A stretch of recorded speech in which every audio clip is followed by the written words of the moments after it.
de leve hasta severa, deshidratante tipo cólera. La enfermedad tipo shigellosis con tenesmo, diarrea sanguinolenta y fiebre, es decir, diarreas acuosas o diarreas disentéricas. En E. coli, la diarrea aguda no específica produce en lactantes y niños. En general es la causa más común de diarrea del viajero y la vía de transmisión es la fecal oral, ¿no? La patogenia, varias, una por enterotoxinas, que son termolábiles, alto peso molecular, producen una diarrea secretoria tipo cólera y termoestable, o sea, otro tipo de enterotoxinas, bajo peso molecular, estimulación de guanilato ciclasa y aumento de GMP cíclico, ¿no? O sea, son las diarreas secretoras. Y la otra forma es colonizando el intestino delgado.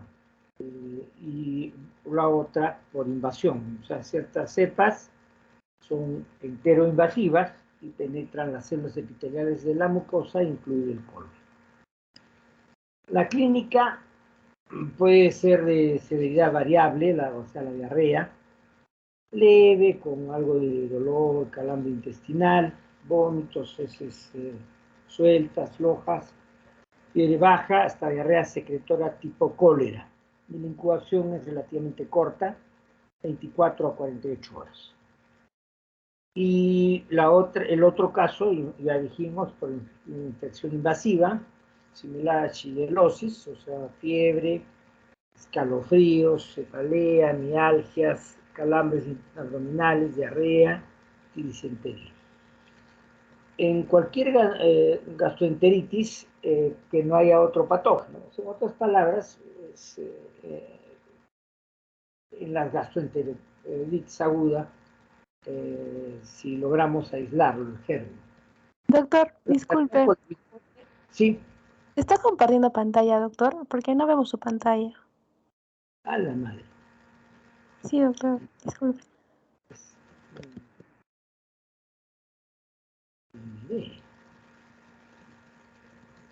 Egoístamente. ¿Ya? ¿Ahora sí? Sí, doctor, ahora sí se puede ver, gracias. Muy bien. Entonces, decíamos de las diarreas tipo que la E. coli podía producir diarreas agudas, acuosas, y también tipo disentérico, ¿no? Que es común, es una de las diarreas comunes en lactantes, niños, y como diarrea del viajero. La transmisión fecal-oral y que había varias formas de patogenia por enterotoxinas, formas que colonizan el intestino delgado y por una forma también invasiva. Y hay diarreas de severidad variable y la diarrea invasiva, que es muy similar a la de la shigellosis.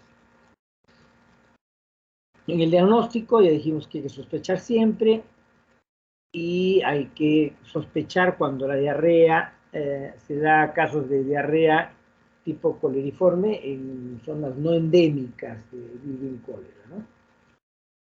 La identificación del laboratorio es difícil porque tenemos que ver el serotipo del E. coli, porque en ese vamos a encontrar siempre E. coli.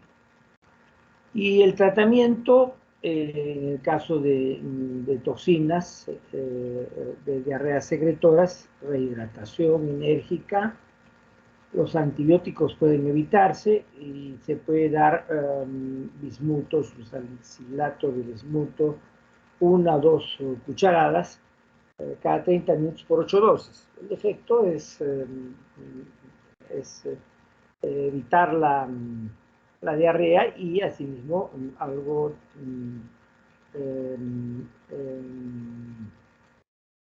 acción antimicrobiana. En el E. coli invasivo sí podemos usar algunos antibióticos, generalmente dirigidos a gérmenes gram negativos, ¿sí? Por tiempos cortos, ya sea cotrimoxazol o ciprofloxacin. Es tan extendido esto que no merece el uso de vacunas. Y no hay vacunas disponibles o efectivas. Y podemos ver el diagnóstico diferencial de la disentería aguda y la enterocolitis inflamatoria, ¿no es cierto? Por ahí,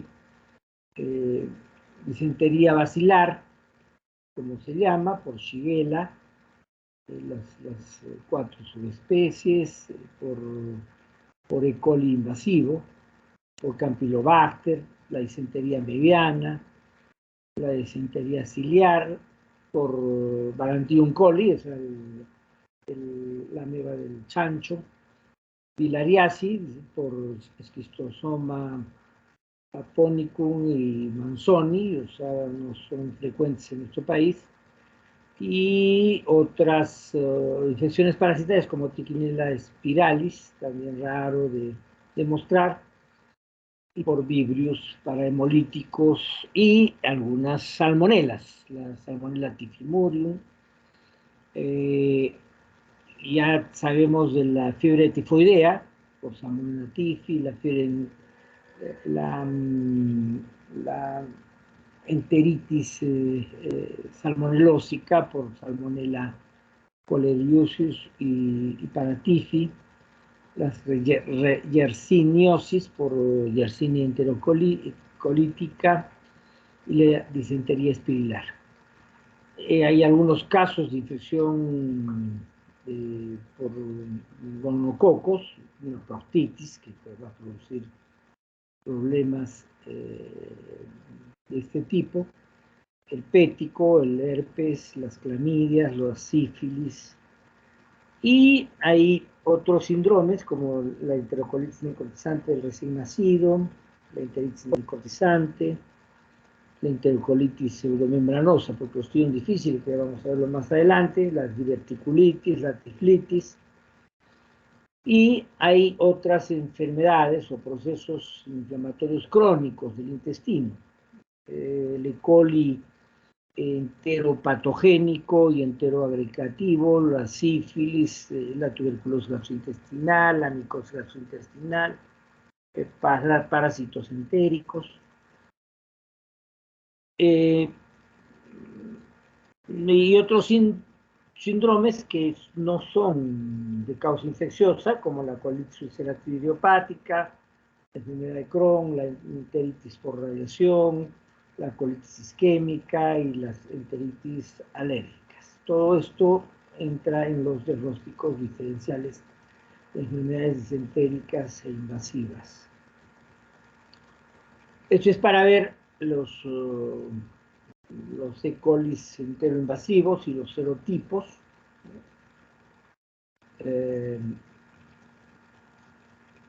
Los otros gérmenes que producen brotes diarreicos, vemos Campylobacter, Salmonella, Shigella, el E. coli enterotoxigénico, ¿no? Entonces vemos brotes en diferentes lugares con variaciones regionales, digamos. Vamos a ver ahora la infección por Clostridium difficile. Es una diarrea y colitis asociada a antibióticos. El uso prolongado o inadecuado de antibióticos es la causa de estas diarreas y colitis. En un 20 o 30% puede haber diarrea por antibióticos, o sea, cuando usamos en forma prolongada. Y las colitis también. Y en algunos casos, bueno, estamos hablando los porcentajes de Clostridium difficile en las diarreas por antibióticos, ¿sí? O sea, seleccionamos gérmenes y entre esos gérmenes el Clostridium difficile. El 20 a 30% de la diarrea por antibióticos, 50 a 35% de las colitis y el 90% de las colitis pseudomembranosas, que es El Clostridium difficile es un bacilo gram positivo, anaerobio obligado, productor de esporas y toxinas. Hay una alteración de la flora por antibióticos, hay la colonización del Clostridium difficile, y en ese momento aparecen las toxinas, la toxina A, enterotoxina, la D, citotoxina, o sea, la que daña tejido, o ambas, lo que produce daño en la mucosa e inflamación. La toxina A produce secreción de fluido intestinal y secundariamente daño en mucosa e inflamación. La toxina B, 10 veces más daño en la mucosa. ¿Sí? Entonces hay que considerar dos tipos de daños. Y hay que diferenciar qué agentes antimicrobianos tienen mayor riesgo. Las cefalosporinas, especialmente segunda y tercera generación, la ampicilina y la amoxicilina, ambos de amplio espectro, la clindamicina, que además tiene la propiedad de eliminar otros tipos de anaerobios, las quinolonas, la ciprofloxacina, la levofloxacina, están mal usadas, otras penicilinas, incluyendo las beta-lactamasas, eritromicina y otros macrólidos, las tetraciclinas en sus variantes y el cortimuxazol. Menos frecuente están la ticarcilina clavulánica, el cloramfenicol, el metronidazol. El metronidazol en realidad nos ayuda al manejo de los clostridiums, la anfotericina B, la rifampicina, el 5-fluoracilmetotrexate, la doxorubicina, la ciclofosfamida, los aminoglucósidos y las sulfonamidas no asociadas, ¿no? Que no son cotrimoxazol. Los factores condicionantes es lógico, pacientes hospitalizados de larga data y larga data de uso de antibióticos, de edad avanzada, enfermedades subyacentes, ¿sí? Las que requieren pues, uso de antibióticos como quemados, urémicos, o simplemente que tienen falla de inmunidad, cánceres hematológicos, los que están sujetos a cirugías gastrointestinales, y otro es el uso de enemas y estimulantes gastrointestinales. Ahí hay que tener cuidado. En la clínica podemos tener de un portador asintomático, los recién nacidos, a fulminante, o colitis recurrente, que es ocasionalmente fatal. Entonces, podemos tolerar sin síntomas y ir difuminando o ir colonizando a otras personas con este Clostridium. El cuadro típico aparece 5 o 10 días después de los antibióticos y es una diarrea breve y autolimitada hasta coleriforme, 20 porciones al día. Depende. Puede haber fiebre, puede haber leucocitosis importante de 15 a 6.000, puede haber dolor abdominal, calambres, náuseas, malestar, anorexia, hipoalbuminemia, sangrado oculto del colon, deshidratación. Infrecuentemente no hay diarrea, pero puede darse. O sea, un síndrome de abdomen agudo, una gran leucocitosis, dolor en cuadrante inferior derecho peritoneal, y en estos casos se denomina un megacolon tóxico, y dilatación y toxicidad sistémica.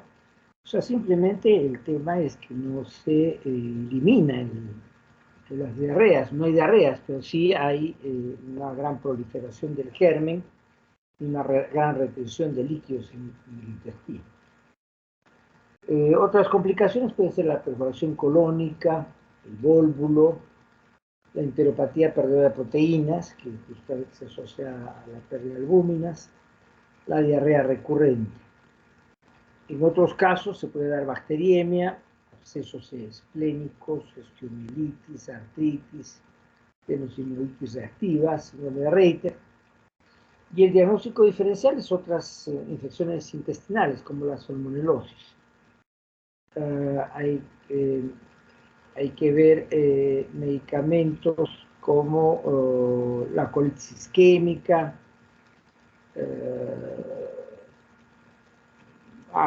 diarrea por medicamentos. O sea, hay algunos medicamentos que producen diarrea, por ejemplo, la clindamicina, con el exceso.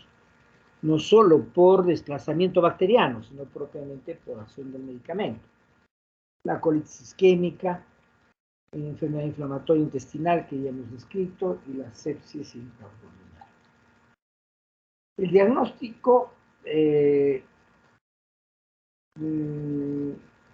es asociar una diarrea con antibióticos prolongados en tiempo atrás, o que se inicia dentro de la hospitalización, y otro es la detección de toxinas. O sea, tenemos toxina para Clostridium difficile que podemos determinar en heces, y de esta manera, valorando esto, más la diarrea, podemos establecer el diagnóstico. Otro, hacer una endoscopía baja para ver las cuestiones características. Una radiografía de abdomen mostrando el colon muy hidratado, edema en la pared del colon, la pérdida de las austras en el paciente con Clostridium difficile. Y esto es ya la endoscopía. La endoscopía, y vemos ahí zonas necróticas, amarillentas, ¿no? O sea, diferentes fases de la colitis pseudomembranosa. La sensibilidad y la especificidad de los testes, hay el cultivo para la endoscopía, muy importante. La sensibilidad es importante, la especificidad es casi el 100%. El cultivo de Clostridium nos da también una alta sensibilidad y especificidad. El cultivo un test de citotoxinas también nos da una sensibilidad alta. Un test de toxinas por inmunoensayo. Otro test de látex para medir antígenos del Clostridium difficile, y el PCR, que bueno, no está determinado porque no, bueno, podemos encontrar valores, pero no podemos darles significancia. Las recomendaciones en el tratamiento del Clostridium difficile, diarreas y colitis. Si no hay síntomas, tratar, sí. Si hay algunos síntomas, la reposición de fluidos y electrolitos, descontinuar los antibióticos que consideramos son los que están ocasionando el problema, y evitar antiperistálticos, agentes antiperistálticos, o sea, los anticolinérgicos, y ya hace tiempo están prohibidos los antidiarreicos, frenan las diarreas, porque producen estos efectos.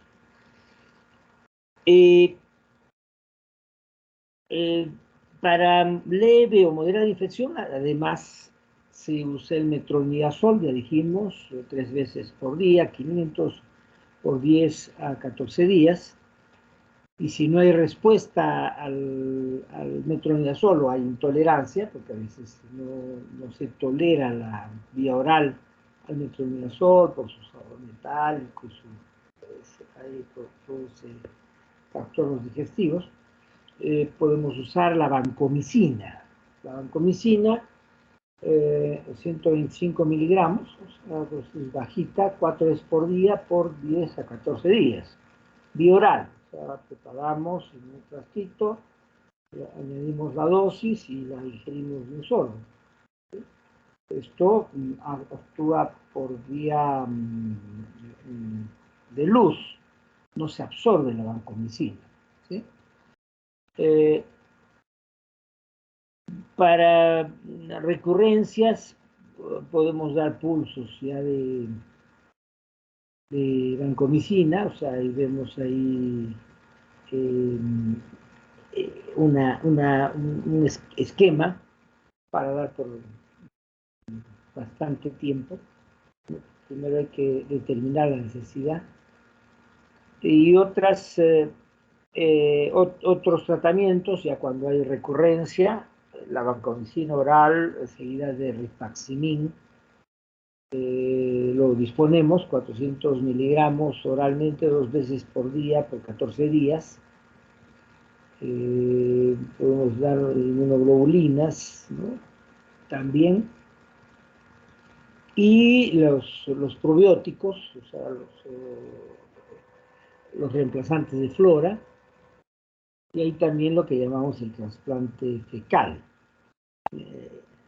y algunos otros antibióticos que están recomendados.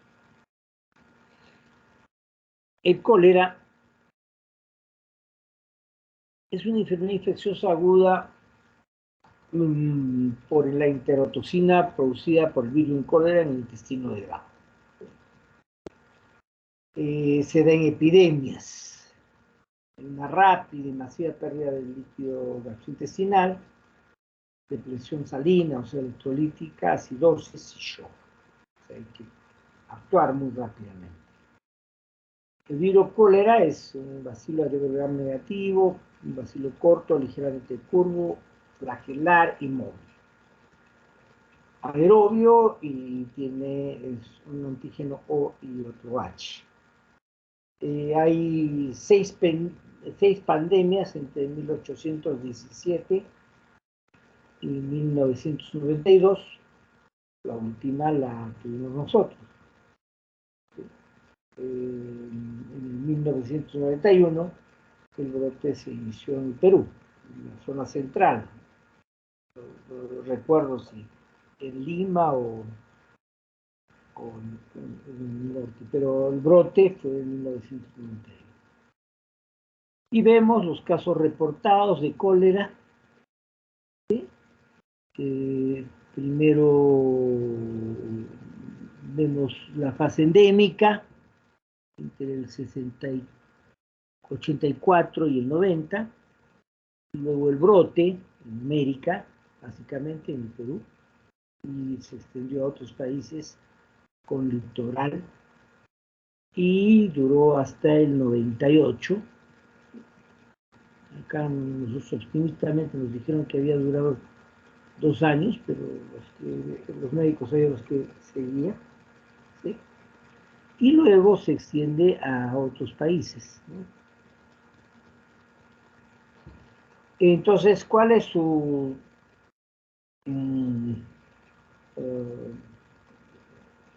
origen, ¿no es cierto? Hay condiciones favorables para el crecimiento en el plancton, mar, estamos hablando del mar, y la expresión de la virulencia, o sea, el crecimiento del vibrio en determinada flora acuática que va contaminando, por supuesto, a los peces, y que de acuerdo a la temperatura, pH, el fierro, la salinidad y el sol van produciendo, van contaminando el fitoplancton y las plantas acuáticas y ya pasan a crustáceos y a otros tipos de mariscos. Y de ahí son transmitidos a los humanos. Entonces, la teoría es que nuestra corriente del Niño, nuestra corriente de Humboldt es la que trajo el vibrio a las costas peruanas. ¿sí? Entonces hay factores que están asociados a la primera parte, la variabilidad del clima, a la corriente del niño, a la corriente de la niña, el desarrollo del virus en cólera, los factores sanitarios, socioeconómicos, demográficos. Los 90 era un desastre en nuestro sistema sanitario, aún todavía no estamos adecuados en este momento, pero está.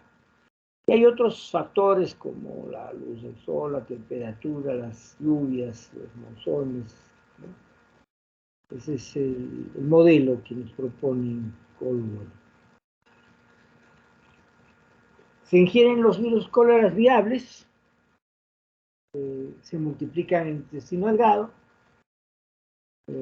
producen enterotoxinas, estimulan que las células mucosas secreten grandes cantidades de líquido isotónico, diarrea isotónica acuosa. El periodo de incubación es relativamente corto, horas. Se produce una enterotoxina que estimula la adenilciclasa del epitelio intestinal, el AMP cíclico, y comienza a funcionar, pero en reversa. En lugar de absorber agua y electrolitos, secreta agua y electrolitos. La mayoría de las infecciones son asintomáticas o benignas. Depende mucho del jugo gástrico. El jugo gástrico amortigua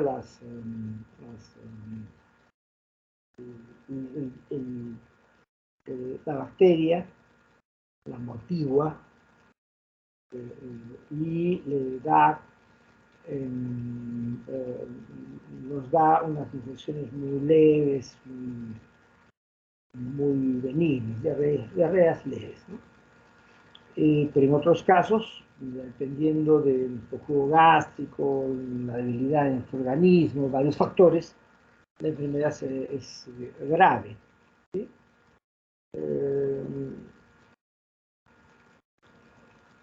La enfermedad leve, la relación entre enfermedad grave y leve o asintomática, que es de 1 a 5, a 1 a 10 en cólera clásico, y en el cólera que nos tocó era 1 a 25 o 1 a 100, cólera el toro, ¿sí? Entonces no era tan grave como los otros brotes. La diarrea es profusa y sin esfuerzo. O sea, me levanto, estoy caminando y de repente, ¡boom! Mojo la prenda interior y todo lo que tengo, ¿sí? Y es un cólera sintomático. Primero elimino, por supuesto, heces, restos de heces, bilis, y luego agua de arroz. El agua, como si estuviera el lavado del arroz, cuando lavamos la cáscara del arroz, así se ve las deposiciones, la diarrea profusa que tenemos. Puede haber vómitos copiosos sin esfuerzos, o sea, simplemente como si estuvieran regurgitando. Y va a haber calambres musculares. Los calambres va a ser por alteración electrolítica, potasio, calcio, ¿no? El paciente está ronco por la deshidratación, signos de deshidratación, los ojos hundidos, las mucosas secas, cianosis, la piel está fría, pegajosa, el signo de pliegue, hipotermia distal, polimia, hay taquicardia, hipotensión. El abdomen no está doloroso, no tiene signos. Y los ruidos aéreos, por supuesto, están aumentados. En los niños puede haber fiebre, tetania, calcemia, convulsiones por los trastornos electrolíticos, y puede haber edema pulmonar. Los factores epidemiológicos o los patrones epidemiológicos del cólera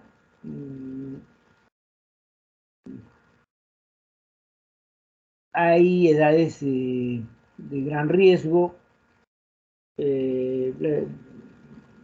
El patrón epidémico, o sea, durante las epidemias, todas las edades,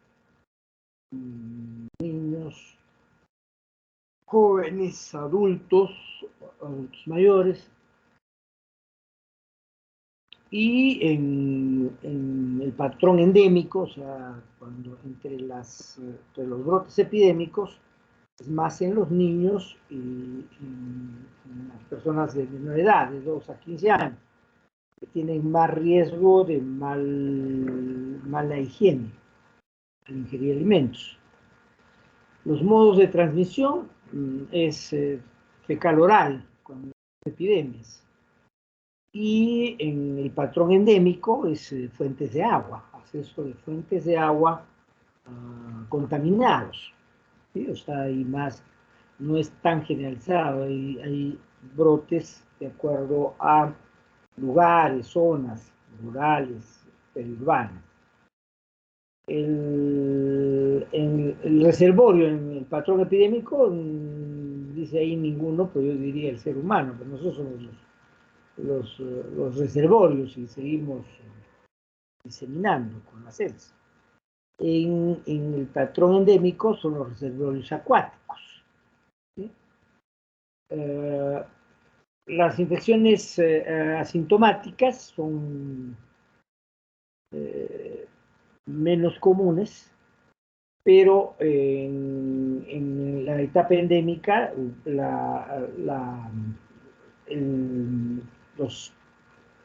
los asintomáticos son mucho más. Ya pasa piola, ¿no? Pasa como una diarrea o asintomática.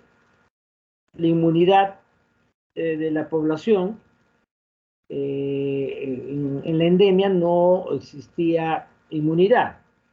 En los 90 no teníamos inmunidad para el cólera. ¿Sí? Se supone que ahora la mayor parte de la población, sobre todo los jóvenes, no tienen inmunidad para el cólera. En los patrones endémicos hay contacto frecuente con esta fuente de agua y por lo tanto hay inmunidad preexistente y por lo tanto alguna tolerancia a las infecciones.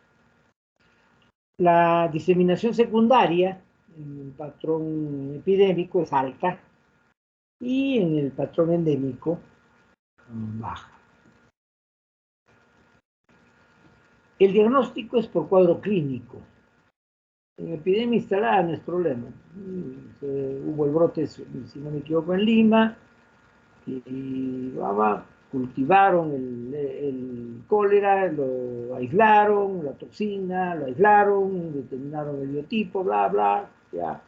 Brote de cólera, epidemia de cólera. Cuidado con las diarreas. ¿Sí? Entonces, los primeros casos es el cultivo de laboratorio de Naga con sales biliares. Hay una cirrosis metabólica por el trastorno hidroelectrolítico. Se confirma la deshidratación y la hemoconcentración. El hematocrito se aumenta bastante. Los electrolitos están casi normales. O sea, ¿sí?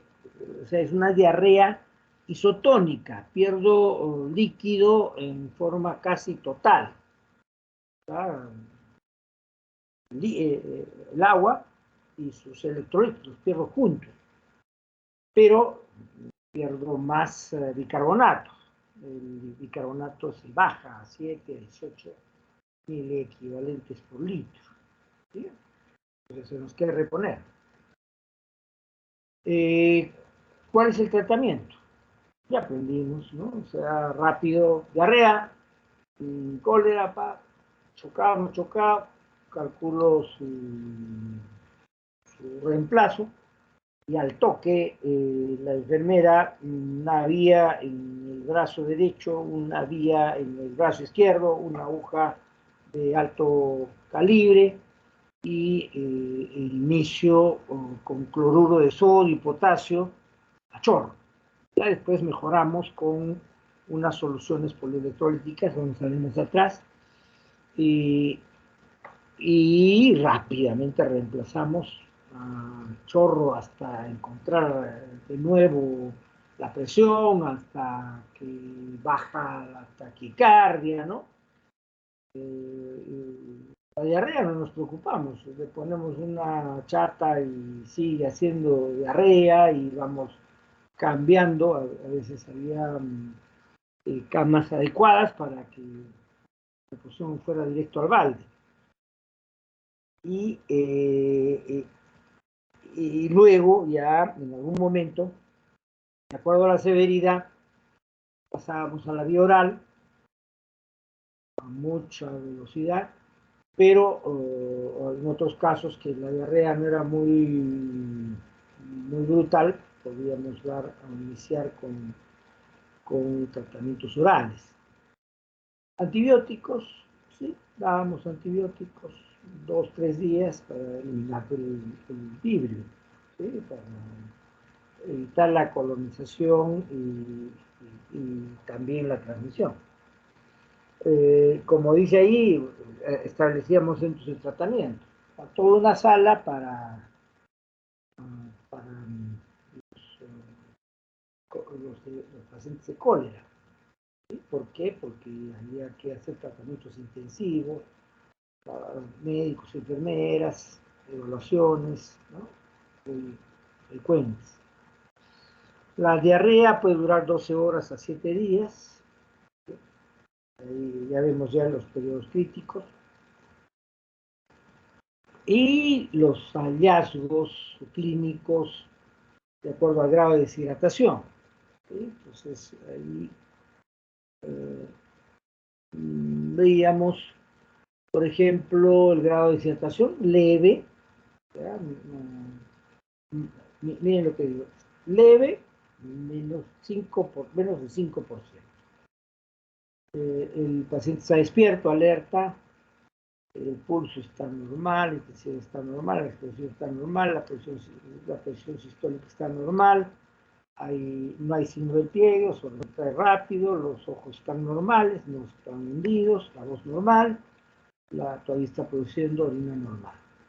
5%, menos de 5%, leve. ¿Ya? ¿Cuánto debo reponer?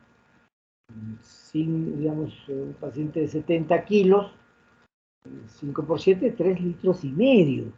No es poquito. Tuvimos que aprender cuánto era eso, 3 litros y medio. O algo aproximado a 3 litros y medio. El grado de deshidratación moderado ya estaba un poquito confuso, estaba medio desorientado, el pulso está rápido, débil, la respiración profunda, acidótica, la presión bajaba, baja, ya hay algo de signo del pliegue, se esboza, ¿sí? Los ojos están hundidos, la voz está ronca y la orina está disminuyendo, ¿sí? Entonces, 5 a 10%. 5 a 10%, ya hablamos de 3.5 a 7 litros, ¿sí? De pérdida, además de lo que tenemos que dar como aporte normal en 24 horas. Entonces yo lo más rápido posible tengo que reponer entre 3 litros y medio a 7 litros en una persona de 70 kilos. ¿Sí? Ahí la experiencia es, los ratitos no hay problema, los musculosos no hay problema, los gorritos sí hay problema. Entonces tenemos que estimar también el peso seco. ¿Sí? Cuánto de exceso de peso tiene por la masa adiposa. ¿Por qué? Porque si no calculamos mal el peso. No vamos a reponer grasa, vamos a reponer solamente al tejido magro. ¿Bien? Ya el grado de deshidratación severo, más de 10%, ahí el paciente ya estaba además de confusión, ya estaba ya cerca del coma, estuporoso, tos, pues está muy rápido, pues está casi impalpable, la respiración es profunda y rápida, acidosis acidótica, el pulso, la presión sistólica ya es muy baja o ya prácticamente inaudible. Ya hay muy manifiesto el signo del pliegue, los ojos están muy hundidos, la voz ya casi no se deja escuchar, ya no puede hablar, y hay una oliguria marcada. ¿Sí? Más de 10% del 12, 15%. Entonces ahí 10%, 7 litros, en una persona de 70 kilos, 12%, ya un poquito más, 8 litros. ¿Sí? Las concentraciones de las heces y las soluciones usadas en el tratamiento, ¿sí? Vemos las heces en cólera en adultos, 130 de sodio, 100 de cloruro, 20 de potasio y 44 de bicarbonato. El sodio casi igual que en el suero, el cloro igual que en el suero, el potasio, hay una pérdida significativa de potasio mayor, una pérdida significativa de bicarbonato mayor. En los niños, la pérdida es menor de sodio, menor de cloro, bastante de potasio y algo significativa de bicarbonato. Conclusión, quedamos, soluciones intravenosas, lactato Ringer. Las soluciones de lactato Ringer es 2 lactatos por litro de dextrosa,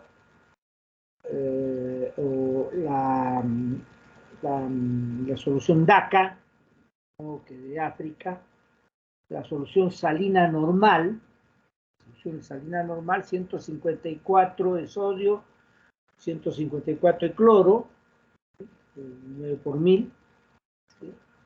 Y una solución polielectrolítica que se generó en el Perú, o sea, 90 de sodio, 80 de cloro, 20 de potasio y 30 de bicarbonato.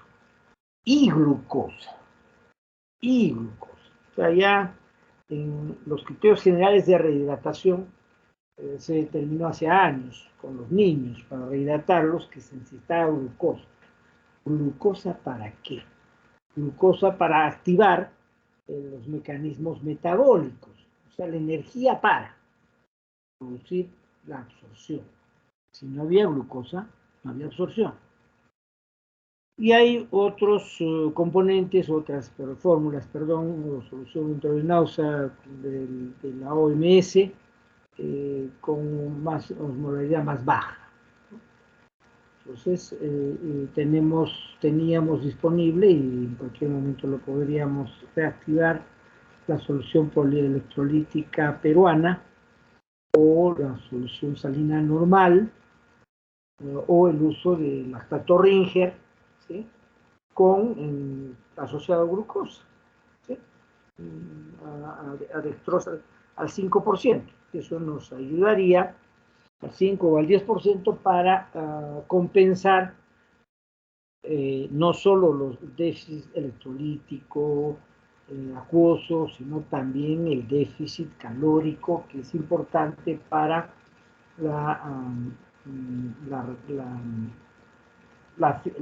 romper el ciclo de la diarrea. Los antimicrobianos en el tratamiento del cólera, el más recomendado siempre era la tetraciclina, pero tiene el problema de que es 500 miligramos 4 veces al día por 3 días. La dos para niños, la doxiciclina 3 tabletas en una dosis simple, mejor. La furazolidona, una tableta de 100 miligramos 4 veces al día por 3 días, es más simpática esa droga. O cotrimosazol, 2 por día por 3 días. La norfloxacina, 2 por día por 3 días. La ciprofloxacina puede darse 1 gramo en una dosis simple. Y acitromicina, 1 gramo en una dosis simple. Uno podría elegir cualquiera de las modalidades. Las complicaciones secuelas no hay si el tratamiento es pronto, correcto. La insuficiencia circulatoria persistente causa shock hipotensivo, cianocianuria, y si esta no se revierte, no debería ser IRA, sino enfermedad renal aguda. La renal aguda, insuficiencia renal aguda, y esto puede dañar el riñón irreversiblemente. Por eso a veces se usaba también la hemodiálisis como un recurso de urgencia. La acidosis prolongada, calambres y vómitos persistentes, mayor disnea, ya hemos visto cómo influye, estertores, insuficiencia pulmonar miocárdica. O sea, ya la falla pulmonar no es solamente no es por otra causa, sino por esta acidosis, y hay daño miocárdico, daño pulmonar miocárdico. La hipopotasemia no tratada, debilidad muscular, ilio, y hay casos en que no hacía depresión, pero hinchaba mi abdomen y estaba secuestrando el líquido dentro del ilio. Arritmia cardíaca, distensión abdominal, que ya hemos descrito. Había que vigilar también en caso que se nos fuera la mano con la hidratación y producir sobrehidratación. Hay una mortalidad fetal y parto prematuro, o sea, en mujeres embarazadas, esto es muy, muy peligroso. En los niños se producían hipoglicemia, somnolencia, convulsiones. Mucho cuidado. Ese es ya las infecciones gastrointestinales. Ahora vamos a ver las infecciones por anaerobios, tétanos, botulismo, gangrena gaseosa. ¿Sí? Perdón.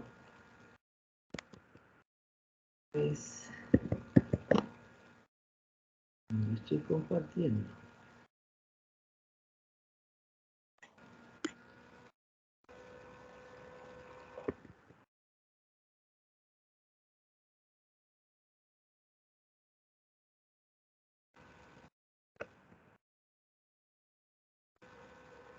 Les hablaba de infección por anaerobios, tétanos, botulismo, gangrena gaseosa, y primero vamos a ver el tétanos. El germen es el Clostridium tetani, un bacilo gram positivo, grande, anaerobio obligado, produce esporas. La forma esporular es una raqueta de tenis o pesa de gimnasia. 2 toxinas se producen, tetanospasmina o toxina tetánica propiamente y tetanolicina, muy estables al medio ambiente.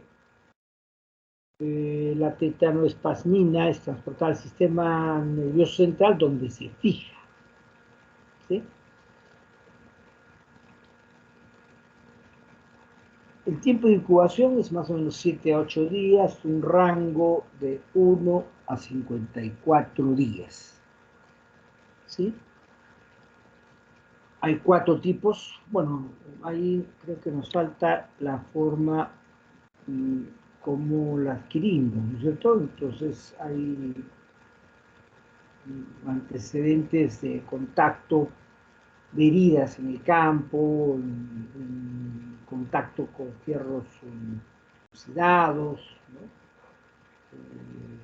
En mujeres gestantes hay mucho riesgo.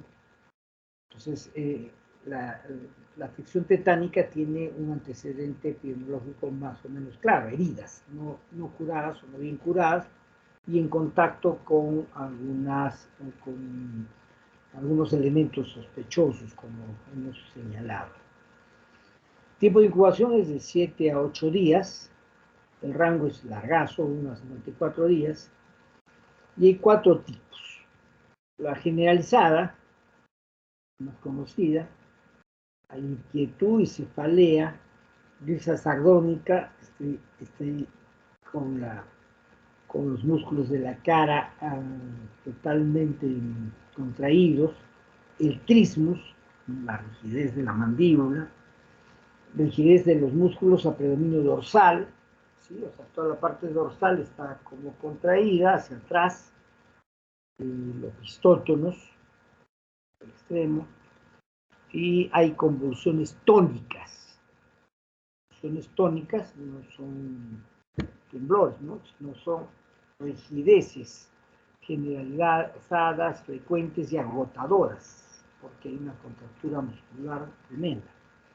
El espasmo de los músculos laringeos y respiratorios que dificultan la respiración. Hay dolor por el espasmo. Y hay además disfunción autonómica, la taquicardia, sudoración, hay hipertensión lábil, o sea, es hipertenso, hay vasoconstricción periférica y arritmia cardíaca. Por supuesto, los reflejos osteoteminosos están exagerados, hipertonía, clonus, pero no hay cambios en el sensorio ni sensitivos. Estoy despierto, estoy sintiendo el maldito dolor. Esa es la forma, la presentación del tétanos en su forma generalizada o clásica. Hay otras formas localizadas, ¿sí? Espasmos y rigidez en los músculos en el sitio de entrada, ¿no? Piernas, brazos, y puede avanzar al generalizado. ¿Sí? O sea, puede quedarse ahí, localizada, o puede generalizar. La cefálica es localizada en la cabeza, es más serio por disfagia y espasmo laríngeo. ¿Sí? La localización en la... hay que tener mucho más cuidado. Y la presentación neonatal, justamente cuando en el parto la mujer entra en contacto durante el parto con materiales contaminados. Y, por supuesto, no en su prenatal no ha sido vacunada. En el diagnóstico es primero el cuadro clínico, o sea, tenemos que tener sospecha entre este cuadro clínico que hemos descrito. La demostración de closidio de tetania en herida no prueba tétanos, ¿no? Tengo simplemente en la herida. El líquido cefalorraquídeo está normal, los leucocitos están normales o ligeramente elevados. Entonces, conclusión, el cuadro clínico es concluyente. El diagnóstico diferencial es muy amplio. La tetania luego de intervención quirúrgica de tiroides, o sea, que comprometa las paratiroides en extremidades superiores, la tetania, y encontramos una disminución del calcio sérico. Disminución del calcio sérico, una hipocalcemia tetania. Los signos focales del sistema nervioso central y el líquido cefalorraquídeo en las encefalitis y meningitis. O sea, en otras palabras, las meningitis, las encefalitis, pueden dar signos parecidos a la tetania. La rabia, hay incapacidad de tragar, hay salivación y espasmo de los músculos de la deglución. ¿Sí? En el envenenamiento por estrinina, los músculos se relajan entre las crisis. ¿Sí? o sea, en relajación, las crisis se discrimina, y el tétanos no, el tétanos siguen contracturados. Puede haber también histerias agudas que den características o psicosis que den características parecidas al cuadro del tétanos. En el tratamiento disponemos ya de la inmunoglobulina tetánica humana. Antes teníamos la de caballo, ahora ya tenemos inmunoglobulina tetánica humana, que damos 500 a 10.000 unidades intramuscular profundo. Yo digo nalga derecha. Y en el otra nalga, un toxoide tetánico absorbido en otro sitio, la vacuna toxoide tetánico. Generalmente no la tenemos sola, la tenemos combinada, la podemos tener sola o combinada con pertussis o con bacterias, DPT o PT. Pero tenemos que poner el toxoide tetánico. Entonces se ponen uno y otro lado para que esperemos que haya reacción simultánea, porque ambos se deberían contraponer. ¿Sí? Entonces, en ambas simultáneas, una para resolver el cuadro y otra para la tetánica, y otra para producir una reacción contra el tétanos o contra la toxina antitetánica propia del organismo. Simultáneamente, o en forma diferente, antibióticos, penicilinas, procaínica, clemizol, 1 millón por día, ¿sí? La podemos dar endovenosa si estamos en el hospital. Podemos dar alternativamente el metronidazol, 500 miligramos cada 6 horas, y oral o endovenosa. Y los pacientes también alérgicos a la penicilina, la tetraciclina, 2 gramos por día, cada 6 horas. Necesariamente desviación de la herida. La herida, buscamos la herida, ponemos pies, ¿no? Y la drenamos, la abrimos y tratamos de limpiarla, de retirar el material infectado. Simultáneamente, sedantes y relajantes musculares. Diazepam en infusión continua. ¿Sí? Ponemos diazepam en cloruro o dextrosa y damos en infusión. Y este diazepam lo que hace es sedar al paciente y la función principal que queremos en este caso es a relajar los músculos. Podemos usar también clorpromacina, 50 a 100 miligramos cada 6 horas, intramuscular, que tiene el mismo efecto, o derivados del curare. ¿Sí? Porque son sedantes y relajantes musculares. Un ambiente tranquilo, las cortinas oscuras, las luces apagadas, no ruidos, ¿sí? Porque el estímulo es de la luz, es inmediatamente la convulsión, el estímulo del ruido igual la convulsión. Hay que ver la vía aérea. Si la vía aérea está disponible, está bien, no hay problema. Si está mal, hay que intubar o recurrir a una traqueotomía. Hay que considerar la arritmia y tratarla.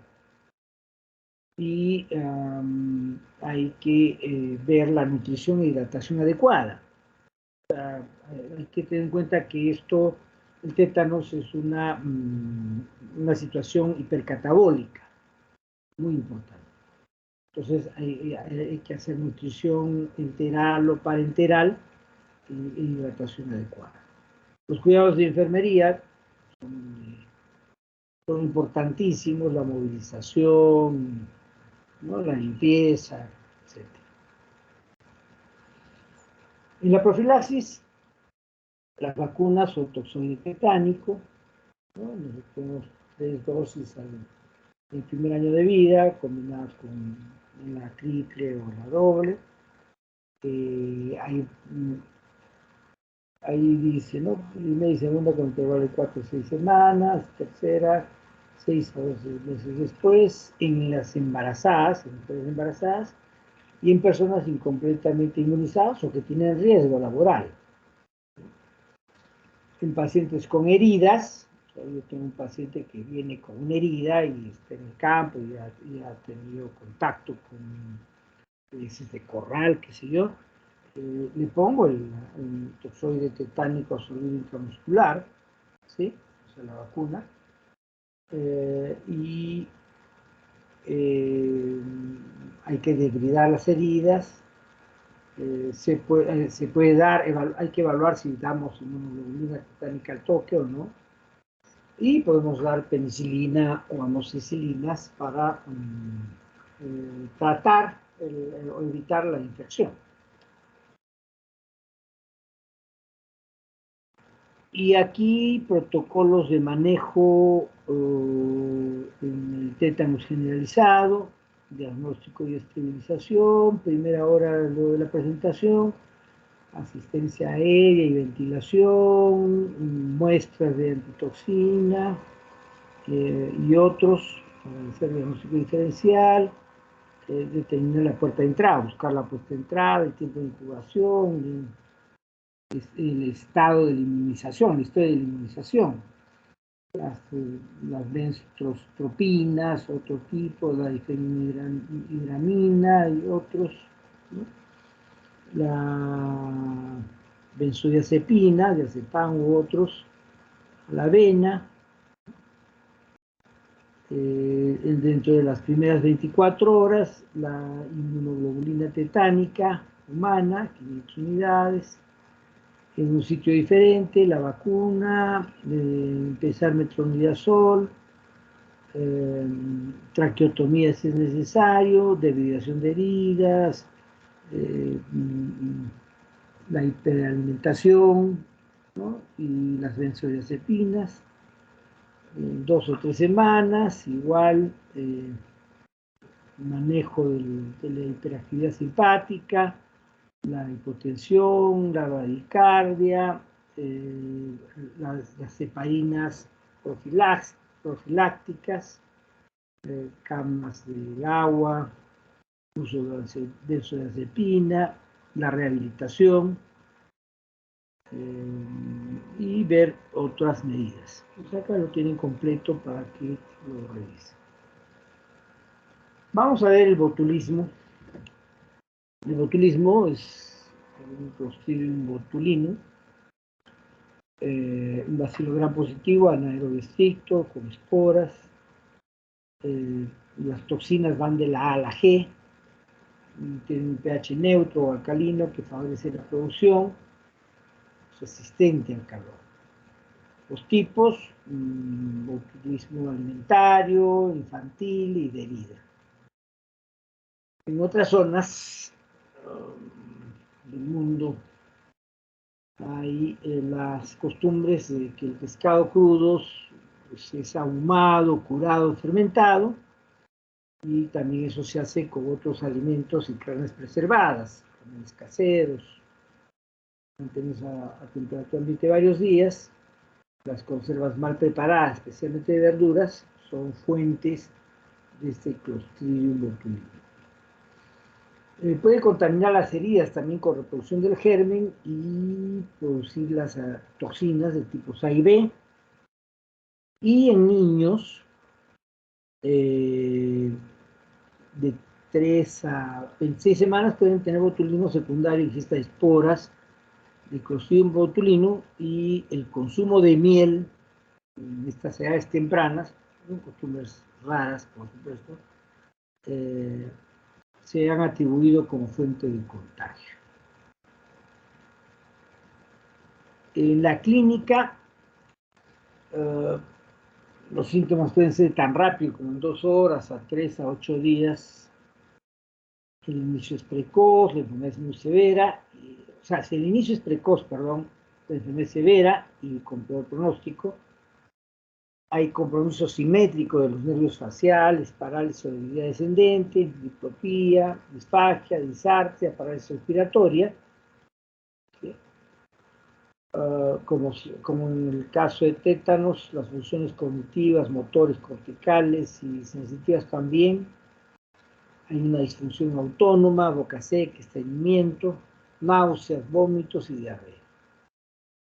Tipo A es más severa que B o E, pero las tres pueden matar.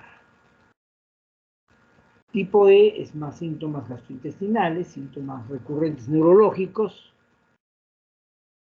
por infección intestinal. La incubación del botulismo de las heridas es 4 a 14 días y el cuadro es igual.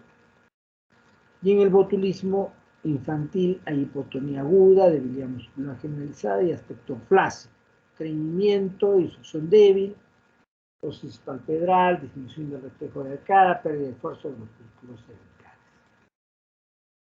El diagnóstico es por el cuadro clínico, una parálisis descendente simétrica de pares craneales, miembros y tórax, la detección de la toxina.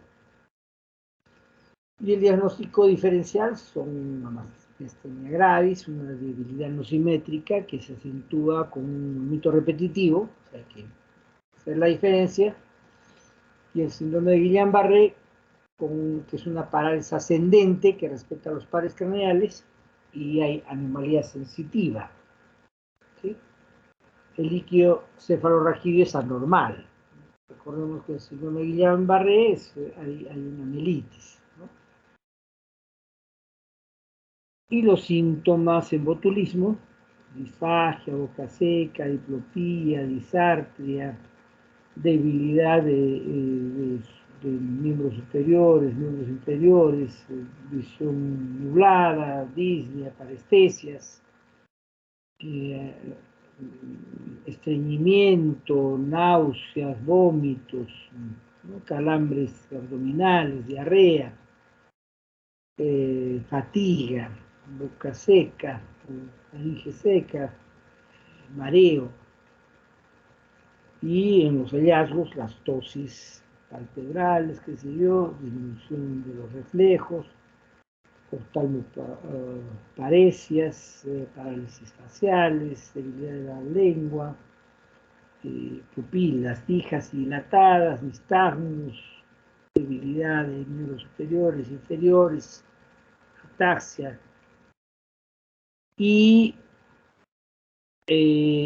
siempre el paciente está alerta, pocas veces letárgico o obnubilado.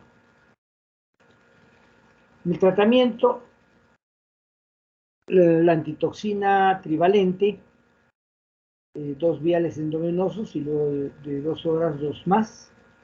¿Sí?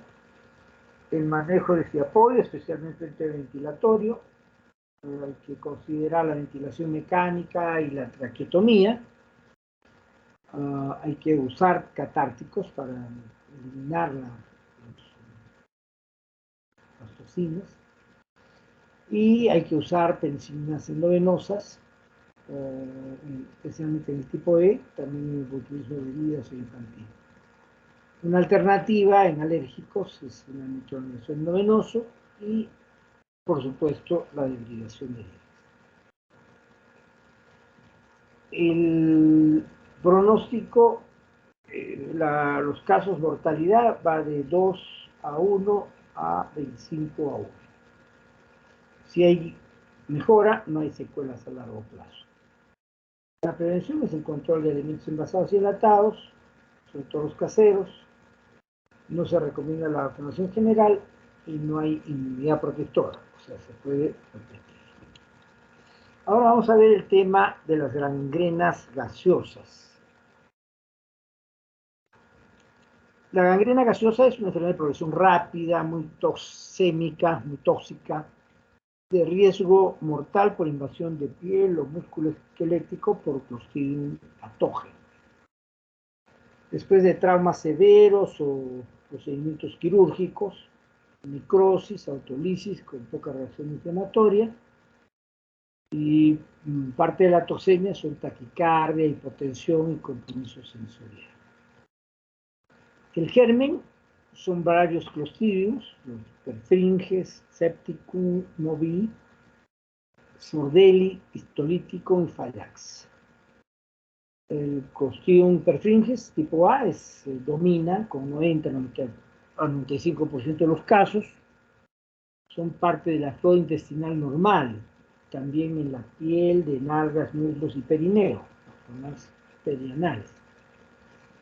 Y también hay, por supuesto, en el medio ambiente y forman esporas.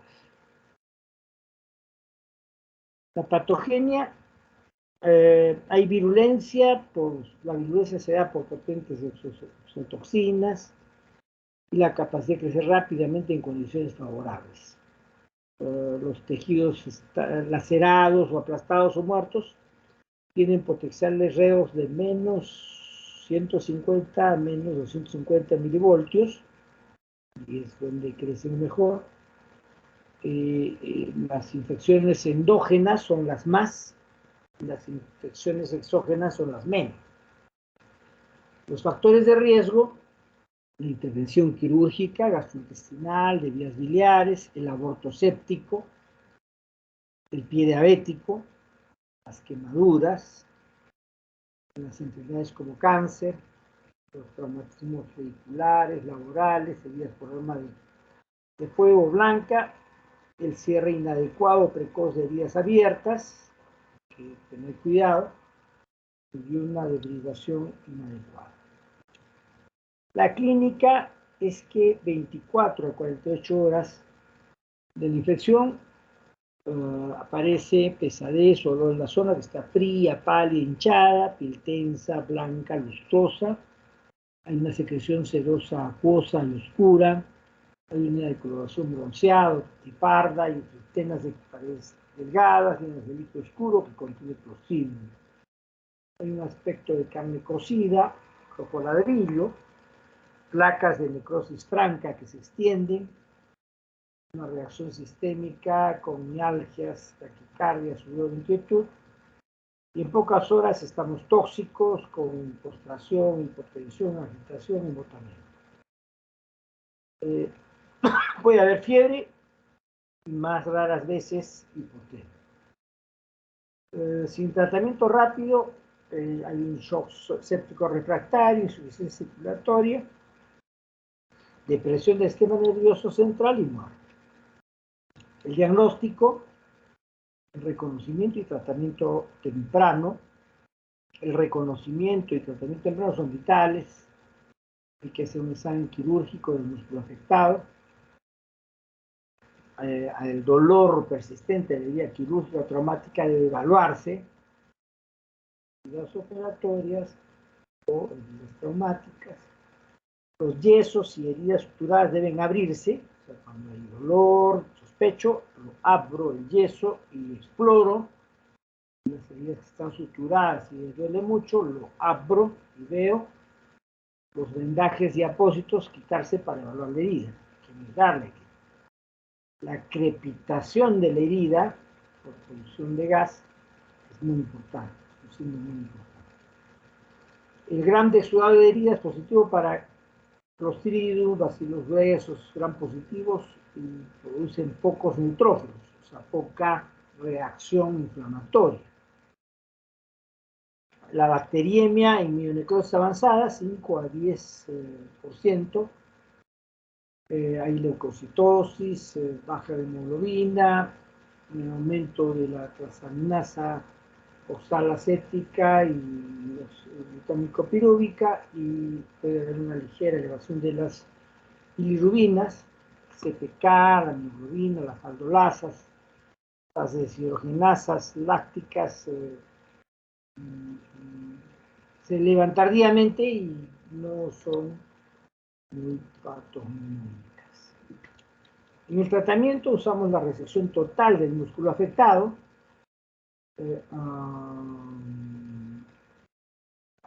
Podemos llegar a la amputación del miembro. Hay que hacer reemplazo de líquidos, control de volemia, dosis de penicilina G sódica a altas dosis, 3, 4, millones cada 4 cada 6 horas, venenoso. Cefazolina, 1 gramo cada 6 horas, clindamicina, 600 miligramos cada 6 horas, cloraphenicol, 1 gramo cada 6 o 8 horas. El oxígeno hiperbárico es útil. En la profilaxis, la vacuna con toxoides no se aplica porque la gangrena gaseosa es rara. Podemos hacer profilaxis antibiótica en injurias traumáticas extensas y contaminadas con material externo. Las heridas e injurias deben de evitarse. Penicilina luego de amputaciones o cirugía de cadera. Buen cuidado inicial de las heridas traumáticas o quirúrgicas.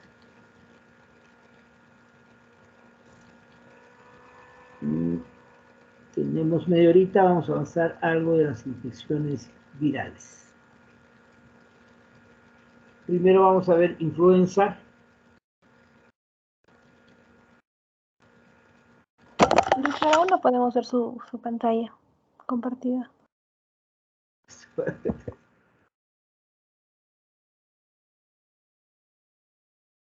Ahí está, ¿no? ¿La ven? Aún no, doctor.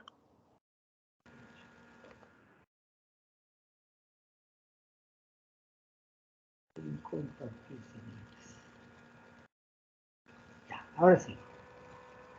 Sí, ahora sí, doctor. Sí, ahora sí.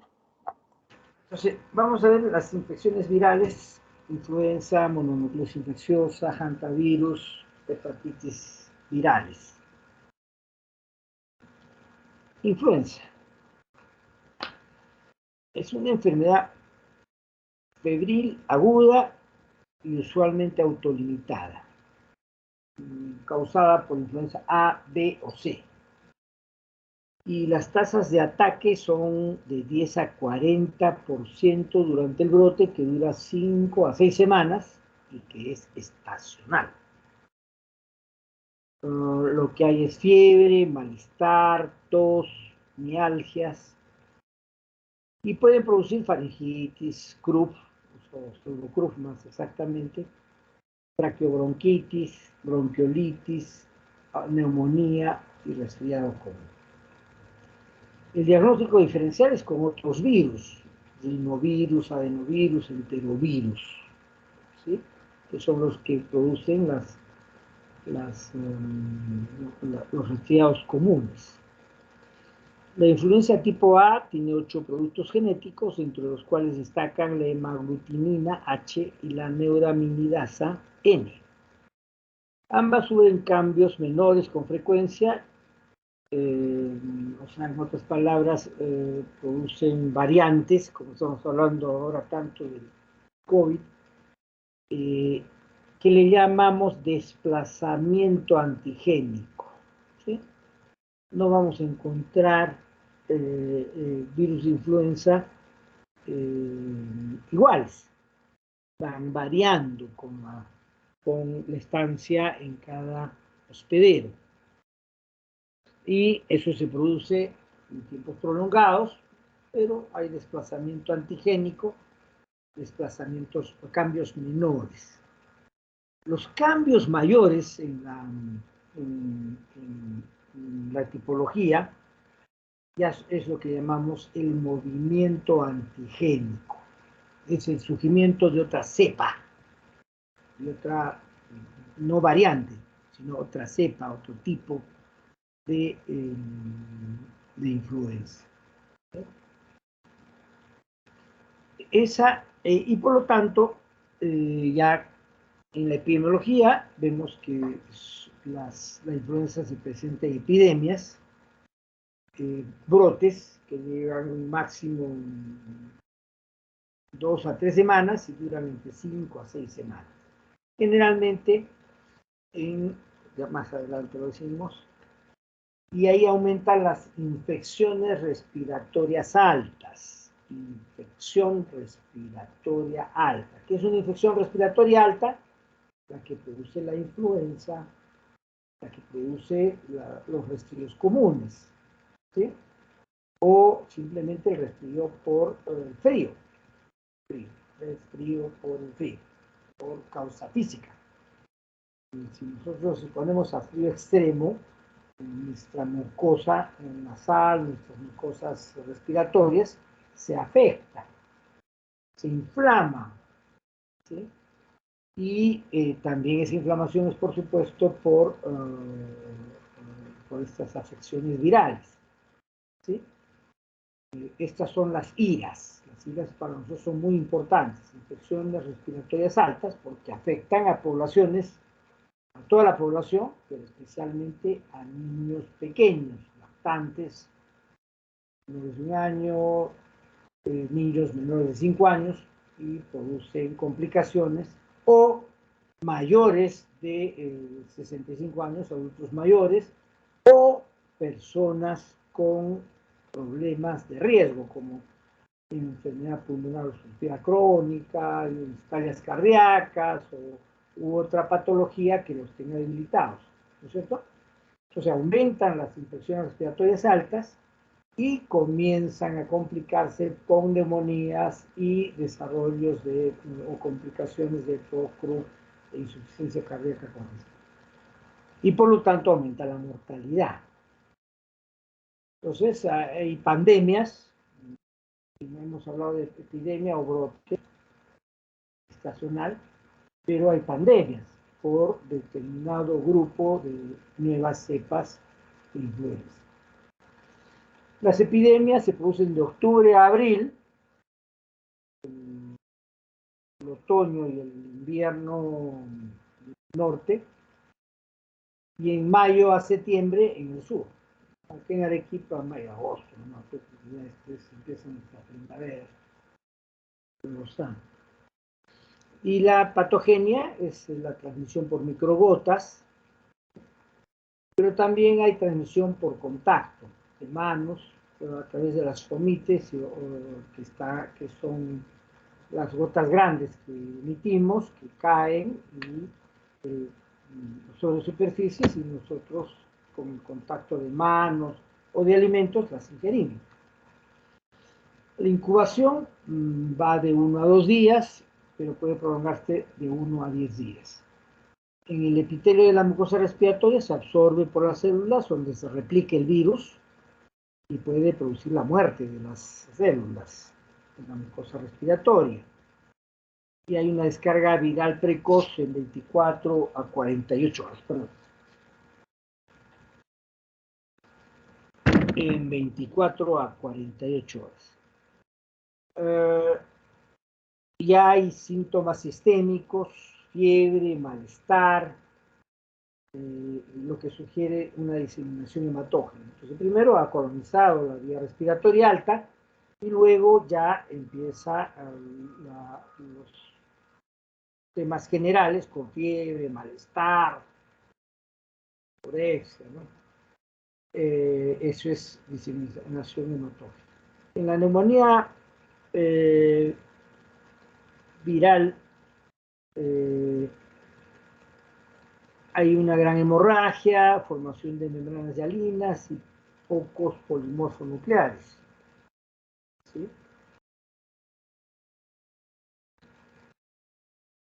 Hay anticuerpos neutralizantes, inhibidores de la hemoaglutinación, de la neuraminidasa, de la fijación del complemento, que aparecen en la segunda semana y cuyos títulos son máximos a la 4ª semana, y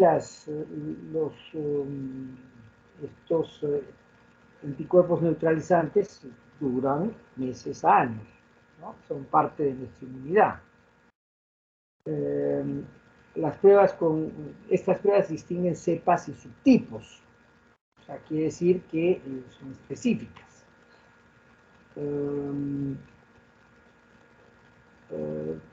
Y también hay factores del complemento contra la ribonucleoproteína específica también, y hay reacciones cruzadas con otros serotipos. Hay también anticuerpos secretorios, IgA, cuyos títulos máximos son a los 14 días de la infección y que también permanecen por meses. Los inhibidores de la monoglutinación y de la neuraminidasa altos protegen de la infección y también modifican el curso de la enfermedad, base de lo que nosotros llamamos las vacunas. Y aquí vemos las influenza A, B y C, la genética, 8 genes, 8 segmentos genéticos, la A a la B, la C, 7 segmentos genéticos, la estructura, 10 proteínas virales, 11 proteínas virales, 9 proteínas virales, como se dice, estructuras M2, NB, HF específicos, únicos, y el rango del hospedero es humanos, porcinos, equinos, aves y mamíferos acuáticos, en el caso de la influenza, y en la influenza B son los hospederos son los seres humanos, y en la influenza C nosotros y los porcinos. En la epidemiología, la influenza A es la que nos da desplazamiento y movimiento antigénico, lo que señalábamos, ¿cierto? O sea, la variación lenta de los serotipos hasta producir nuevas cepas, que es el salto antigénico. En el caso de la B, solamente hay desplazamiento antigénico y 2 líneas de linaje que circulan. Igual en la C, hay múltiples variantes. Y en los cuadros clínicos, la influenza A puede causar grandes pandemias con gran mortalidad en personas jóvenes, ¿sí? Pero no tanto solo en jóvenes, sino en adultos mayores y jóvenes, ¿no? La B en adultos mayores y personas de alto riesgo, y la influenza C, enfermedad leve sin estacionalidad. Aquí los genes y los productos proteicos de la influenza A, ¿no? En el 5 y 6 vemos la neuraminidasa, perdón, en el 5 la neuraminidasa y en la 4 la hemaglutinina, que son claves. El virus, sus partes. Y aquí vemos el exceso de neumonías relacionada con la influenza y las muertes, ¿no? Entonces vemos desde el año 72 como las variantes, los subtipos, H3N2, H1N1, B, van variando, y como los porcentajes de aislamientos, el exceso de neumonías o las neumonías relacionadas con el exceso de muertes, el exceso de muertes por influenza, por neumonía, ¿no? Se va dando, va habiendo variaciones, y todas las causas de exceso de muertes. Entonces eso es lo que nos permitió, por ejemplo, cuestionar nuestras estadísticas en la pandemia por COVID. Pandemia por COVID decían, bueno, pues hay solamente creo que 40.000, 50.000 casos, ¿sí? 40.000, 50.000 casos por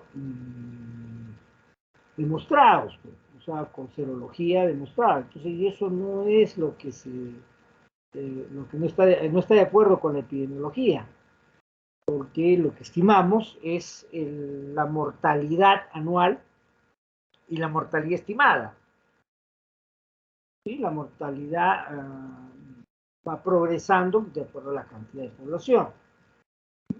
Y hay una relación. Pero cuando hay un gran salto en el exceso de mortalidad, estimamos que es por el brote ya sea de influenza o de otro germen.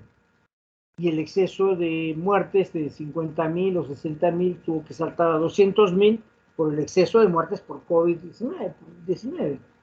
¿Sí? Así tan fácil. El exceso de muertes es muy importante y ya lo conocíamos desde la evaluación de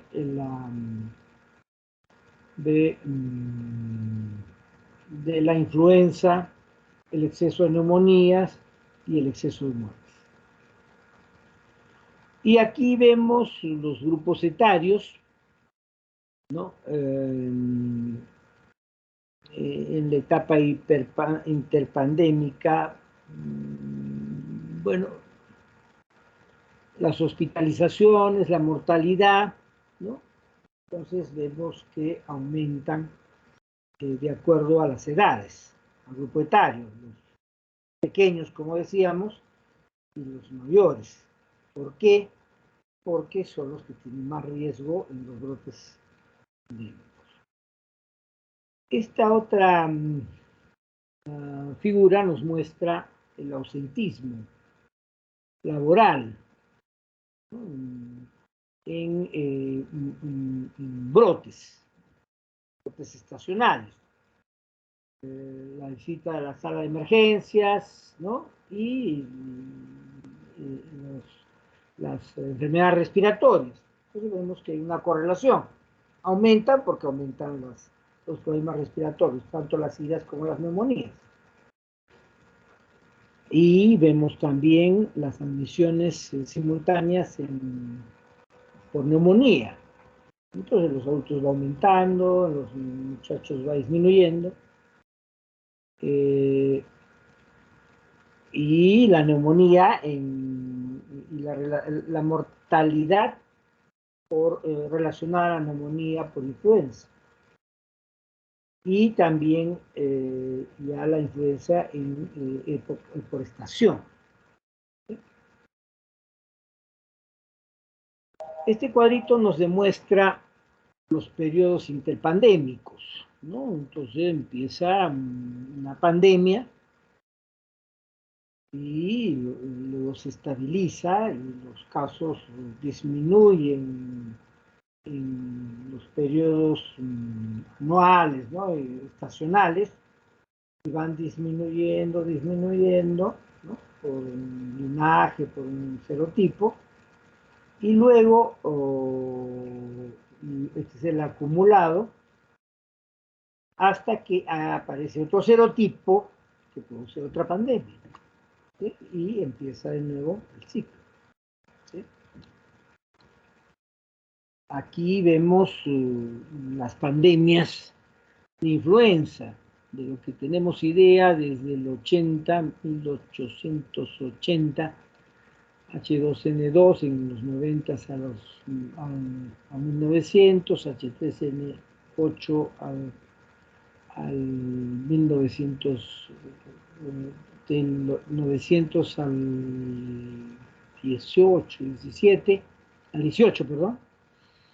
Y ahí en la gran epidemia, el gran brote de H1N1, la llamada gripe española, que mató muchísima gente, ¿no? Además de la guerra. Por la guerra no supimos cuántos muertos hubo, si eran por la guerra o eran por el virus. Por eso se llama gripe española, porque España era neutral en esa guerra. Y al ser neutral, contaban pues los muertos por la gripe. En los frentes, en Inglaterra, en Francia, contaban los muertos por la guerra y por la neumonía. Entonces, el único dato fiable fue las estadísticas de España, donde fue brutal, pero en realidad la gripe española vino de Estados Unidos, de los cuarteles de Estados Unidos. Y vemos ahí los diferentes brotes, ¿no?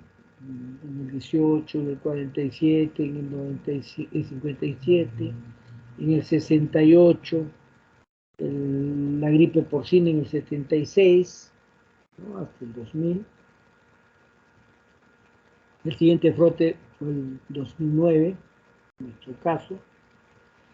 Y la clínica es un comienzo abrupto, sensación febril, escalofrío, cefalea, mialgia, artalgia, malestar, anorexia. Las temperaturas van de 38 a 40 grados a 2 horas. Los síntomas pueden durar 3 días y pueden durar hasta 1 o 5 días más, ¿no? Entonces es el tiempo. Fotofobia, ardor, dolor en ojos, ojo rojo. Hay síntomas respiratorios como tos seca, catarro, rinorrea.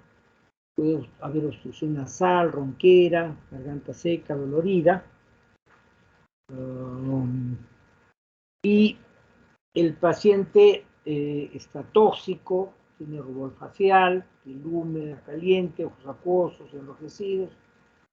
La descarga nasal es clara al inicio, mucosas hiperémicas en nariz y garganta, no sudado, linfadenogales cervicales, pequeños y sensibles, dolorosos, roncantes en tórax.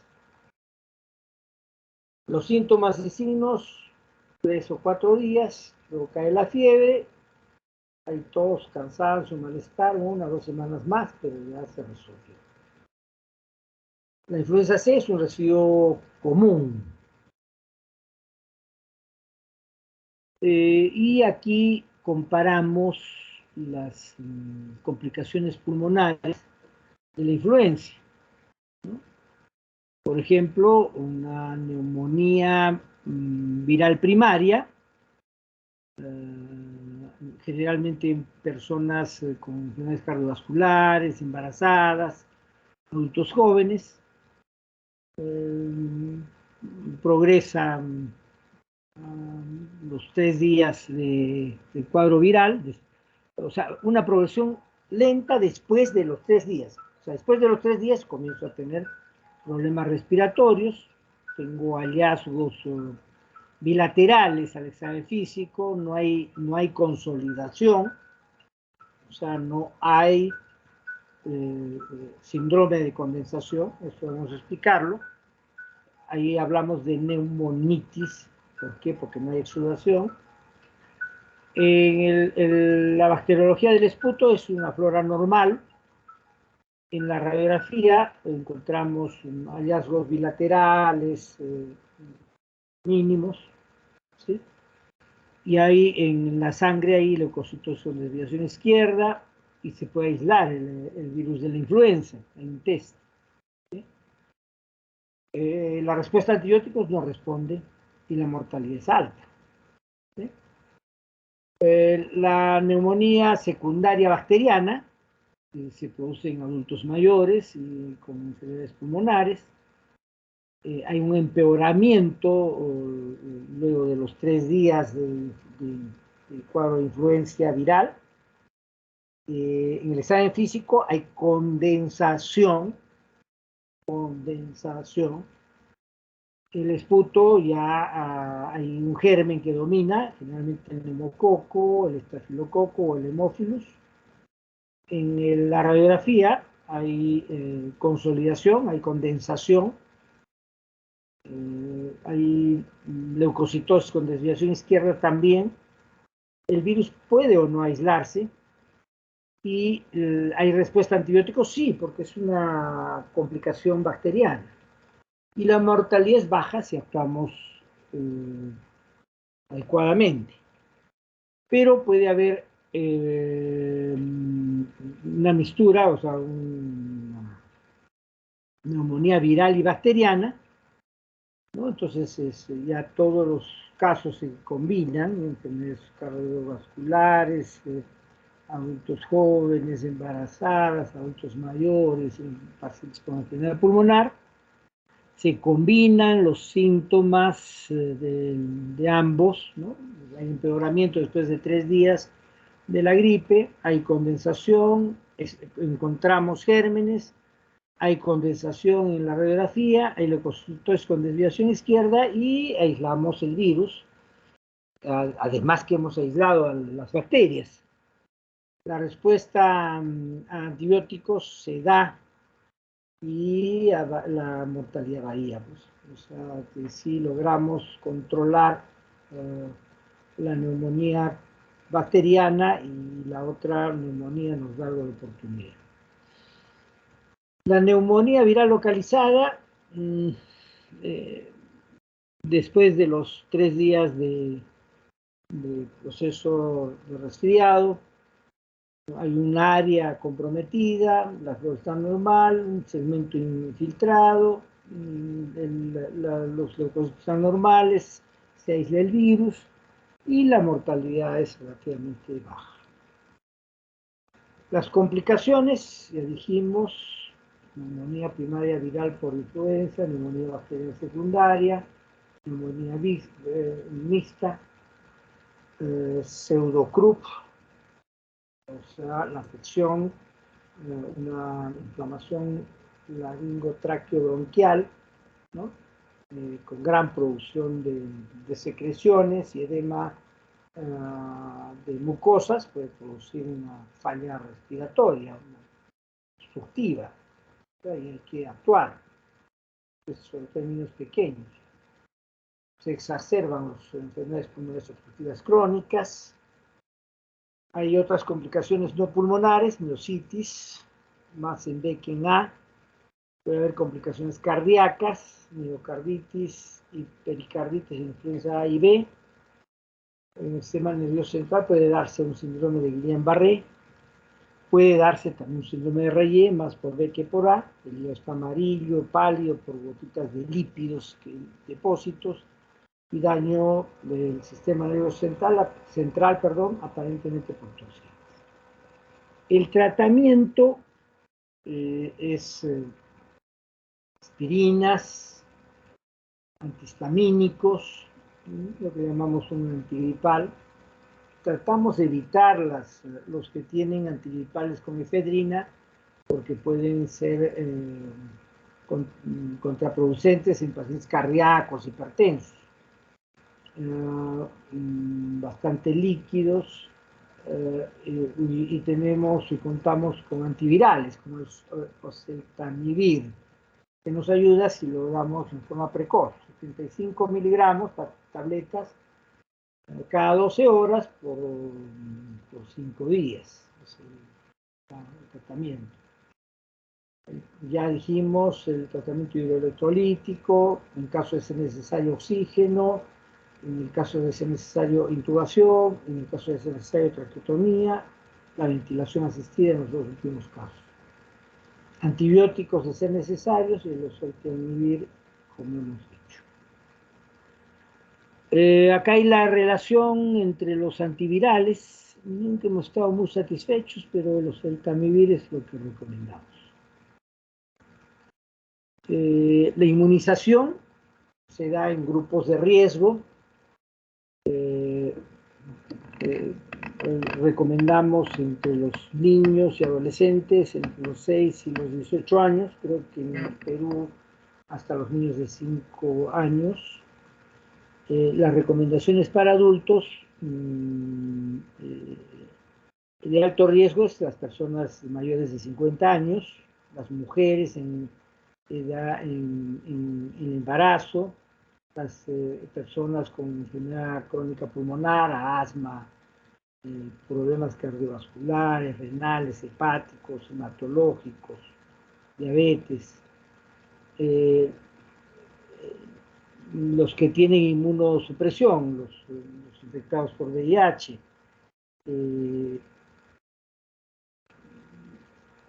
y las personas que manejan personas, ¿sí? O sea, que cuidan, los cuidadores de ancianos, de niños, los cuidadores de asilos, el personal hospitalario. Y bueno, nosotros, porque además de defendernos nosotros, tenemos que defender a los demás, tenemos que estar vacunados. Y ya vemos más personal, y cualquier persona que quiere evitar la influenza, que esté vacunado, deben vacunar. Bueno, creo que aquí nomás quedamos. ¿Cuándo es nuestra próxima? Doctor, la próxima clase es el 2 de mayo, me parece. El lunes, doctor. El lunes, a pesar de ser feriado, 2 de la tarde. Sí, doctor, o quisiera darlo mañana también para poder acabar esta semana. Depende de usted, doctor. Mañana, ¿a qué hora disponen? ¿Podría ser a las 10 de la mañana? 10 de la mañana, tengo algo que hacer a las 9, por eso. O en la tardecita también quizá. O lo consulto, doctor, y ya pues le comunico con Sayuri. ¿Qué me dicen los compañeros? Ya, yo creo que sí, porque miren, nos falta completar esta de virales y